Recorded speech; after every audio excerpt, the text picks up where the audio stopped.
Hello বন্ধুরা, আসসালামু আলাইকুম। আমি এখন আপনাদেরকে ডালের রেসিপি করে দেখাবো। প্রথমে ডালগুলো সিদ্ধ করে রেখেছি। তারপর তারপরে পেঁয়াজ, মরিচ, ধনিয়া পাতা এগুলো কেটে নিয়েছি। তারপরে এখন সরিষা তেল দিয়ে ভর্তাটা মাখাবো। হ্যাঁ, এখন সরিষা তেল দিয়ে ভালো করে মিক্স করব। তারপরে ডালগুলো দিয়ে ভর্তাটা বানাবো। এই ভর্তাটা আগে আমার মা বানিয়ে খাওয়াতো, খুবই টেস্ট, খুবই মজা। আজকে আমি প্রথম করলাম, দেখেন। আপনারাও ভাতের সাথে খেয়ে দেখুন, খুবই মজা।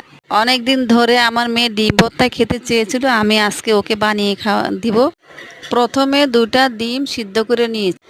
তারপরে পেঁয়াজ, মরিচ, ধনিয়া পাতা, সরিষার তেল দিয়ে মেখে নিয়েছি। আমার মেয়ে ডিম ভর্তাটা খুবই পছন্দ, তাই আজকে ওকে বানিয়ে দিলাম। আপনারা আমার এই রেসিপিটা দেখে বাসায় বানিয়ে দেখতে পারেন, খুবই মজা, খুবই টেস্ট। আপনারা খেয়ে দেখবেন। আপনারা আমার এই ভিডিওটা ভালো লাগলে লাইক, কমেন্ট, শেয়ার করতে ভুলবেন না। আজকের মতো বিদায় নিচ্ছি। আসসালামু আলাইকুম।